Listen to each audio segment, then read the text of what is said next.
What's going on, guys? Welcome to Everything Always. My name is Michael Roman. Now, we reported here at the channel less than 2 days ago that the Morbius trailer that had seemingly slipped off everybody's radar had been completed and was set to be released sometime in the next 2 weeks. And then we got a follow-up report late yesterday that not only confirmed the trailer's existence and completion, but the timestamp and the rating as well, and from a trusted source. We're going to break down exactly where this report's coming from, what it says about the Morbius trailer, and what it means for exactly how soon you can see it. But first, if you could grab the subscribe button. We're giving away 2 PlayStation 4 Pros, as well as a whole slew of other Marvel related stuff, including a limited edition Infinity Saga box set. All you have to do to be entered to win, hit the subscribe button, then hit the notification bell, leave a like and a comment on this video, and if you want, stick around to the end of the video. We'll get into all the giveaway stuff again there. So the initial report earlier this week that a Morbius trailer would be coming, a trailer that had all but dropped off everybody's radar with all these new Marvel properties over at Marvel Studios, was reported from an unverifiable Twitter account and then immediately followed up by MCU India that had been right with their spoilers and leaks for the Black Widow trailer,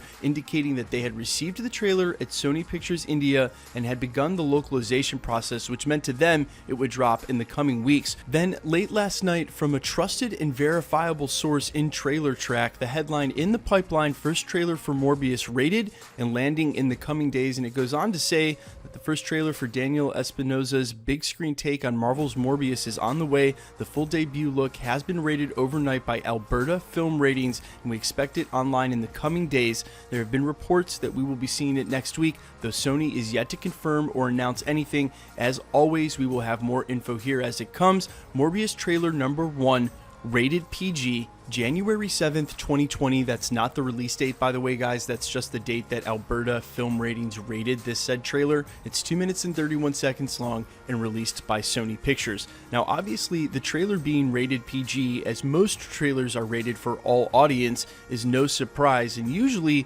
these films are rated PG in that they have to fit into the Marvel Cinematic Universe, or at least that's the rumor. And with the age demographic of the kids that they think are going to see these movies, they want to make sure to make it as family friendly as possible. This movie is about a living vampire. They're going to need a ton of blood if they're going to do him justice. And even though the trailer is rated PG, most likely case scenario for Morbius is it'll end up PG-13, exactly like its Venom counterpart. Look, Sony has all the aspirations in the world of making their properties cross over into the MCU, which means they have to play down the violence of a Morbius character as much as possible. But you'll notice just moments ago I mentioned the kids that they think are seeing this movies, and I wonder if Marvel Studios and Sony actually look at the demographic for the people that are watching Marvel movies. It doesn't have any kids involved. In fact, if this channel is any indication for the type of people watching those films, most people involved in the Marvel Cinematic Universe in the adjacent Marvel movies are actually well over 18 and closer to the 25 to 35 bracket, or even 35 to 45,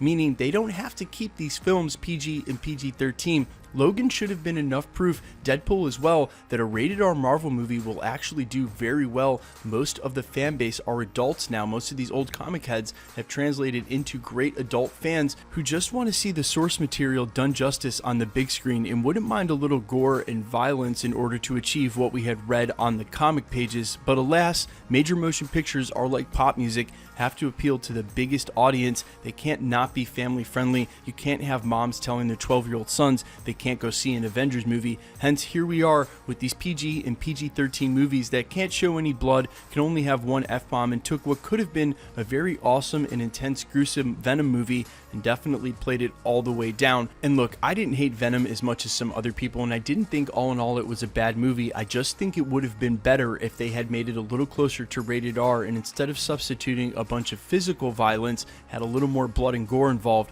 I'm not sure what's going to happen with this Venomverse, and if Morbius will ever cross over, or rather, Tom Holland will be the only connective tissue. He'll cross over with his Peter Parker into their adjacent Sonyverse, but I'm not too concerned about it. What I am concerned about is with the properties that demanded over at Marvel Studios, if we somehow get a Midnight Suns, if the Punisher crosses over with Moon Knight and Blade, and they square off against Dracula or any other of the major villains like that, then I need to see a bloody movie. It's not going to work pigeonholed through a PG-13 eye hole, and maybe they can find a way to make this work. But if you've watched that most recent Netflix Punisher show, that's the Punisher I know and love, and they're going to have a hard time doing that, reaching that sort of visceral violence in any of these upcoming Marvel movies, even when the source material calls for it, if they stick hardline to these PG-13 ratings. Guys, let me know what you have to say about all of this in the comments. A, are you hyped for Morbius? Do you expect the trailer to drop next week? Even heads up with the Black Widow trailer. And if they do, and this is actually rated PG-13,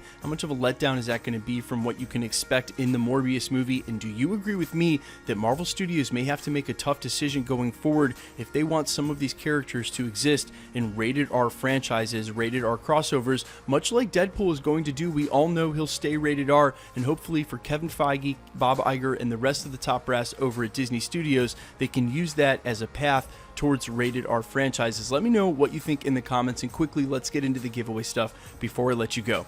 We're still giving away 2 PlayStation 4 Pros, the next of which now is at the 600,000 subscriber mark. If you missed the winner announcement for the 550 subscriber mark, that was yesterday. All you have to do is click on yesterday's video, scroll towards the end. If you want to be entered to win either of the PlayStations or any of the future prizes here at the channel, like the last limited edition Infinity Saga box set we'll be giving away, all the same rules apply. Hit the subscribe button, then hit the notification bell with notifications turned on, leave a like and a comment on this video, and because it's truly random, the more videos you like and comment on, the better chance you have of winning. All winners will be announced at the end of videos, and the titles of said videos will all reflect such. My name's Michael Roman, this is Everything Always. Guys, thanks for checking out the channel, and stick around, we'll be posting again real soon, especially with the upcoming trailers for both Black Widow and Morbius next week.